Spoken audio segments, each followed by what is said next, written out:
भैया railway crossing पर पूरी रात ट्रेन से पांव गंवा चुका घायल तड़पता रहा, लेकिन किसी ने ध्यान नहीं दिया। 16 जनवरी की सुबह जब ट्रैक निरीक्षक संजय बिलखरे ने देखा और स्टेशन मास्टर को इसकी सूचना दी, जिसके बाद कहीं जाकर एम्बुलेंस से उपचारार्थ जिला चिकित्सालय में भर्ती कराया गया है। युवक लालबर्रा थाना अंतर्गत बिरसोला निवासी डिलेंद्र बसावन है, जो 15 जनवरी को बालाघाट काम की तलाश में आया था, लेकिन काम नहीं मिलने के कारण वह स्टेशन में सो गया था।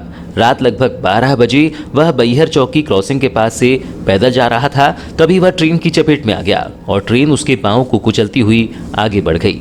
ट्रेन की चपेट में आए युवक डिलेंद्र का बायां पैर घुटने के पास से और दायां पैर का पंजा कट गया है। घायल डिलेंद्र ने बताया कि उसे पता नहीं चला कि ट्रेन कब आ गई, जिसके बाद वह पूरी रात घायल हालत में रेलवे क्रॉसिंग के पास पड़ा रहा, जिसे सुबह एम्बुलेंस की मदद से उपचारार्थ जिला चिकित्सालय में भर्ती कराया गया है। गौवंश की रक्षा और आवारा मवेशियों को लेकर कार्यवाही करने वालों की जुबान उस समय बंद हो गई जब गत दिनों एक नंदी की सकरी गली में घुसने से मौत हो गई। वहीं नगर के गौरव पथ पर गौवंश का कटा सिर मिला। यही बात किसी एक संप्रदाय के लोगों के साथ घटित हो जाती तो सड़कों पर गौरक्षकों का न केवल हुजूम दिखाई देता, बल्कि कानून व्यवस्था ही बिगड़ सकती थी। लेकिन गौवंश की रक्षा और आवारा मवेशियों को लेकर जिम्मेदारों की जिम्मेदारी उस समय धरी की धरी दिखाई दी जब गत दिनों 2 गौवंश का सनसनीखेज मामला सामने आया। बालाघाट नगरीय क्षेत्र में पशुपालक अपने गौवंश का दोहन करने के बाद उन्हें चरने के लिए आवारा छोड़ देते हैं, जिससे नगर में गलियों और चौराहों पर गौवंश की उपलब्धता हमेशा ही नजर आती है। इस बार इस मसले में समाचारों के प्रकाशन के बाद जागने की नगर पालिका की आदत और न जाने कब तक लोगों और मवेशियों की जानों से खेलेगी, जबकि माननीय न्यायालय के भी निर्देश हैं कि आवारा मवेशी सड़कों पर घूमते नहीं पाए जाने चाहिए। लेकिन नगरपालिका बालाघाट को इसकी कोई परवाह नहीं है। मनमर्जी से काम करने वाले नगरपालिका प्रबंधन की जब मर्जी होती है तब वह हाका गैंग को सक्रिय कर कुछ मवेशियों को उठाकर कांजी हाउस में बंद करके इतिश्री कर लेती है, लेकिन उसके बाद वही हालत सड़कों पर मोहल्ले में घूमते आवारा मवेशियों के रूप में दिखाई देते हैं। बालाघाट नगरीय क्षेत्र में नगरपालिका प्रबंधन की लचर, निष्क्रिय और लापरवाही कार्यप्रणाली के कारण सड़कों पर मवेशियों का जमघट शहर के main road, circuit house road सहित विभिन्न चौक चौराहों और शहर के वार्डों में आसानी से देखा जा सकता है। लेकिन नगरपालिका की आवारा मवेशियों को सड़क पर न आए, इसको लेकर कार्यवाही हमेशा ही ढुलमुल रही है। कभी आवारा मवेशी के पशुपालकों के खिलाफ आपराधिक मामला दर्ज कराने की बात करने वाली नगरपालिका ने कभी ऐसी हिम्मत दिखाई ही नहीं। नगरपालिका प्रबंधन की ढूलमूल कार्यप्रणाली के कारण न केवल सड़कों पर आवारा मवेशी विचरण करते नजर आ रहे हैं, बल्कि इससे मवेशी और आम नागरिकों को भी जीवन का खतरा पैदा हो गया है। जहां अब तक पशुओं की मौत की खबरें सामने आती रही हैं, वह दिन दूर नहीं जब सड़कों पर आवारा मवेशियों से टकराकर किसी की जान चली जाएगी और संभवतः नगरपालिका प्रबंधन इसी का इंतजार कर रहा है। तभी आवारा मवेशियों को लेकर नगरपालिका की पूर्व में दी गई चेतावनी जहां गीदड़ भभकी साबित हुई, वहीं पशुपालक नगरपालिका की कार्यवाही को हल्के में ले रही हैं, जिसको लेकर पशुओं से मोह रखने वाले शहर के जागरूक युवाओं में भी नाराजगी है। उनका मानना है कि पशुओं का दोहन कर पशु मालिकों द्वारा पशुओं को विचरण करने खुले में छोड़ दिए जाने के कारण मवेशी और मनुष्य के जीवन पर खतरा पैदा हो गया है। उनका कहना है कि इस मामले में प्रशासन और नगरपालिका यदि सख्त कदम उठाती है तो निश्चित ही शहर आवारा मवेशियों की समस्या से निजात पा सकता है। हमारी पूरी टीम है, जो इस टीम में हम सब पशु प्रेमी हैं। किसी प्रकार की कहीं पशुओं को, जानवरों को देख के कोई घटना अगर होती है तो हम लोगों को जैसा सूचना मिलती है तो हम पूरी टीम के साथ पहुँचते हैं। हमारी टीम हमेशा, चाहे रात हो चाहे दिन हो, कहीं गैया फंस गई, कहीं नाली में, कहीं कोई जख्मी हो गई, किसी का इलाज कराना हो, ऐसी चीज़ों में हम तत्पर तैयार रहते हैं सभी लोग। अभी पिछले दिनों से कुछ चीज़ें देखी जा रही है। अभी 2 दिन पहले एक गैया 2 घरों के बीच में फंस गई थी और दोपहर 3 बजे से फंसी हुई थी, जो कि रात को 9 बजे तक नगरपालिका को भी सूचना दी गई थी। जिनके यहाँ फंसी थी उन्होंने बताया कि नगरपालिका को भी सूचना दी गई थी और बाकी जगहों पे भी फ़ोटो वगैरह, वीडियो, मैसेज डाले गए थे, पर उस पर किसी ने ध्यान नहीं दे पाया। हम लोग को जब सूचना मिली तब हम पहुँचे वहाँ, तब तक वो गैया ख़त्म हो चुकी थी फंस के। तो जो गौ मालिक थे वो सामने कहीं नहीं दिखे, जिनकी गैया पालतू थी, वो पालतू थी, बेल्ट लगा हुआ था। तो हम उसके बाद 2 दिन बाद एक घटना मिली कि एक बच्चे का सर कटा हुआ मिला रास्ते पर, TVS एजेंसी के पास में। छोटे बछड़े का सर था, 2 दिन पुराना था, पानी से फूल गया था। उस समय भी कोई पशु मालिक सामने नहीं दिखा कि भाई ये मेरी गैया का सर है या क्या। तो पशु अपन पाल तो रहे हैं, उनसे हम दूध भी निकाल रहे हैं, उनसे हमारा जो काम बंद पड़ रहा है हम कर रहे हैं, लेकिन जब वो जख्मी हो रही है, मर जा रही है, कोई भी पशु मालिक सामने नहीं आ रहा है। हम लोगों ने अधिकतर केसों में देखा, हम इलाज करके पहुंचा देते हैं, कांजी हाउस भेज देते हैं, लेकिन तब तक कोई पशु मालिक सामने नहीं आता कि ये मेरी गैया। बाद में वो गौर वहाँ से अपना कांजी हाउस से या दूसरी जगहों से अपनी गैया छुड़ा ले जाता है, पर सामने नहीं आता इलाज के दौरान। तो मेरी नगर पालिका से और सरकारी अमले से या पशु मालिकों से भी यही निवेदन है कि अगर आप पशु पाल रहे हैं तो उनको उस समय पे साथ दीजिए जिस समय पे वो जख्मी हो रहे हैं या वो परेशानी है।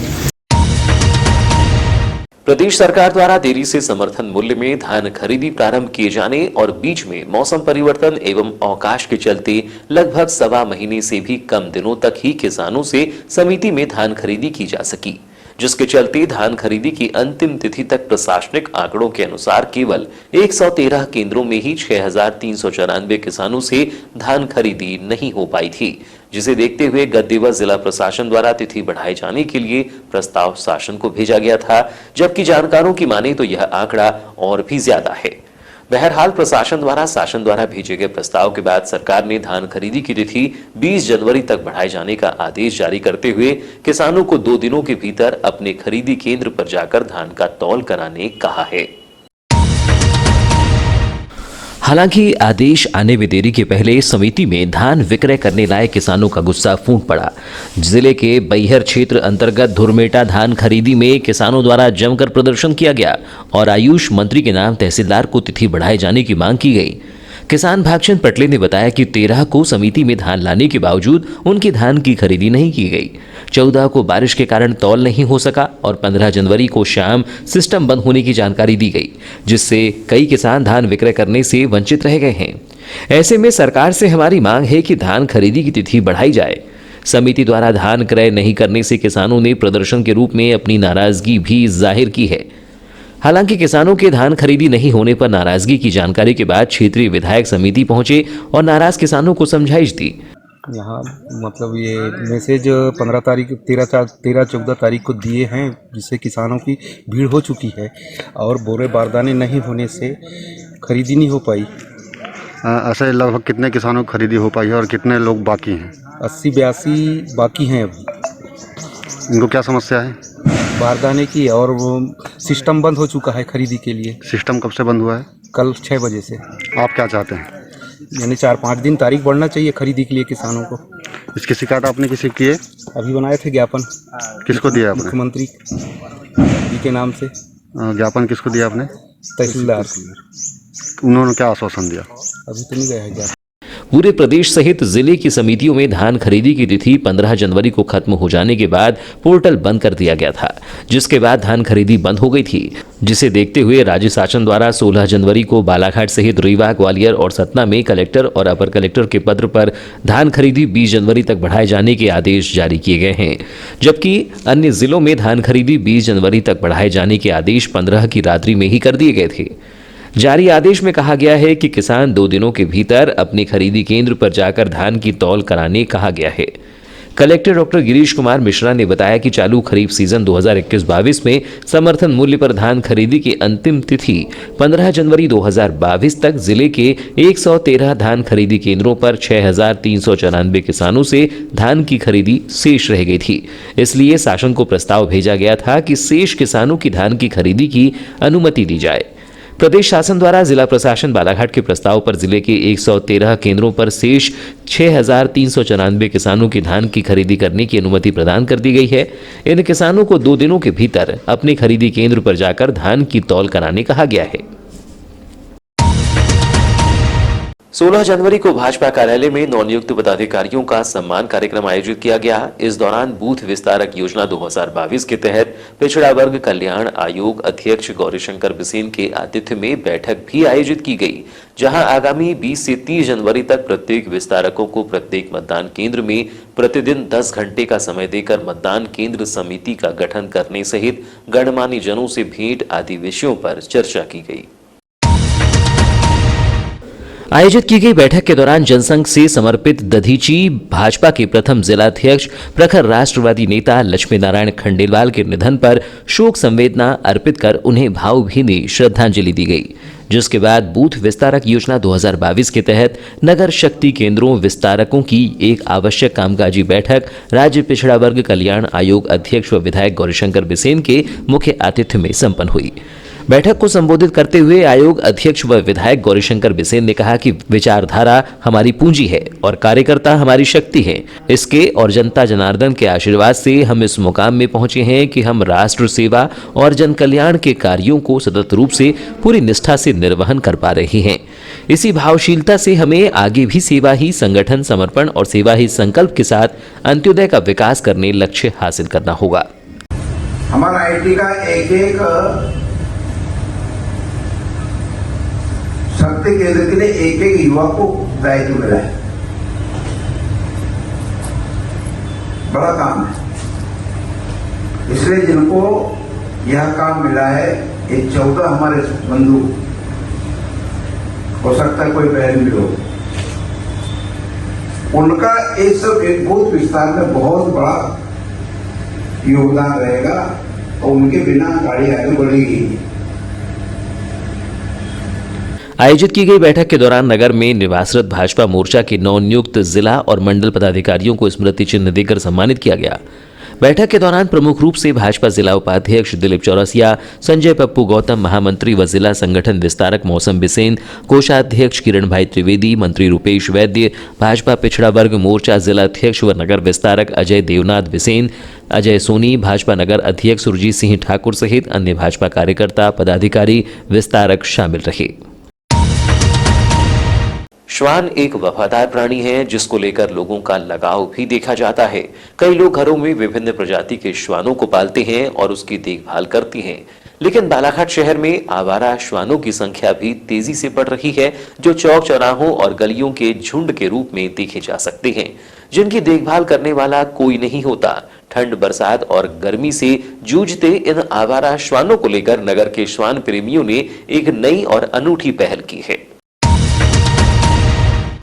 श्वान प्रेमी आनंद दुबे के साथ साथियों ने श्वानों के लिए बोरे और पैरे से बनाया गया एक पशु बिछौना तैयार किया है, जिससे आज युवाओं की टीम ने जहां जहां भी श्वान अक्सर नजर आते हैं उनके लिए बिछौना रखा है, ताकि ठंड से ठिठुरते श्वान इस बिछौने में अपना ठंड से बचाव कर सकें। श्वानों के प्रति मानवीय सोच रखने वाले युवा आनंद दुबे ने कहा कि काफी समय से वह देखते आ रहे थे कि इंसान का सबसे वफादार साथी श्वान शहरों में घूमते हुए दिखाई देते हैं, जो ठंड में ठिठुरते हुए नजर आते हैं, जिसे देखते हुए पशु बिछौने का आइडिया आया और उसको लेकर साथियों के साथ विचार विमर्श कर श्वानों को ठंड से बचाने के लिए बोरे में पैरा भरकर उसका बिछौना तैयार किया गया। ये बहुत दिनों से हमारा लगा हुआ था कि हम लोग पशुओं के लिए कुछ करना चाहते थे, और ख़ासकर जो हमारे सभी मनुष्यों के लिए जो सबसे वफादार जानवर कहलाता है वो कुत्ता या श्वान कहलाता है। और मैं देखता रहता था कि यहाँ पर जब ठंड बढ़ती थी तो बेचारे यानी ठंड में ठिठुरते हुए रहते थे बच्चे, तो मैंने ये सोचा कि पशु बिछौना का एक कार्यक्रम यहाँ शुरू करना चाहिए, ताकि इन निरीह पशुओं के लिए भी कुछ हम कर सकें। इसलिए हम सभी दोस्तों ने और जिया जी के प्रयासों के कारण ये सब यहाँ पर हम कर सके हैं। बहुत पहले से ये शुरुआत करना चाह रहे थे, लेकिन मौसम कभी भी ख़राब हो जाता था, इसलिए हम लोग ने, आप भी देख रहे हैं कि पशु बिछौना बनाया हुआ है। सभी लोगों ने इसका, हम लोगों ने पहले तो बोरा की व्यवस्था की, फिर उसमें हम लोगों ने पैरा को व्यवस्थित करते हुए। नीलू पिपलेवार ने कहा कि पशु के प्रति सहृदयता दिखाते हुए जो युवा आनंद दुबे का प्रयास है, उससे निश्चित ही आवारा मूक पशु श्वान को इससे राहत मिलेगी और आगामी समय में मूक मवेशी के लिए और भी बिछौने तैयार किए जाएंगे। सहृदयता और मानवता का ये संदेश है कि आज हमारे बीच में सम्मानित श्री आनंद दुबे जी और सभी पशु प्रेमी साथियों ने श्वानों के जो रहवास और ठंड से ठिठुरते हुए हैं उनके लिए बिछौना तैयार किया गया है और उसमें श्वानों को मतलब थोड़ा सा सहायता मिल जाए, ठंड से उनको बचत मिल जाए, इसलिए बिछौना तैयार किया गया है। पशु चिकित्सक डॉक्टर घनश्याम परते की माने तो श्वानों के लिए युवाओं की टीम द्वारा तैयार किया गया पशु बिछौने से काफी हद तक श्वानों को ठंड से बचने में राहत मिलेगी, चूंकि पैरा गर्माहट पैदा करता है जिससे श्वानों को गर्मी का एहसास होगा और वह ठंड से अपना बचाव कर सकेंगे। उन्होंने कहा कि अक्सर गांवों में भी जहां गद्दे नहीं होते हैं वहां गोदड़ी या चादर के नीचे ठंड में पैरा जमा दिया जाता है जिससे शरीर को गर्मी मिलती है। इसी तरह की गर्मी इस पशु बिछौने से श्वानों को मिलेगी। उन्होंने कहा कि यह भले ही पूरी तरह से आरामदायक न हो लेकिन वैकल्पिक रूप से और मोटिवेशन के प्रयास से काफी अच्छा है। पशु बिछौने के वितरण के दौरान मुख्य रूप से पशु परिवार समिति के अध्यक्ष भाई आनंद दुबे, साथी गजेंद्र भारद्वाज, रमाकांत डाहके, चेतन मराठा, नीलू पिपलेवार, नोहा डोहरे, गौरव मोनू श्रीवास्तव सहित अन्य युवा साथी उपस्थित थे।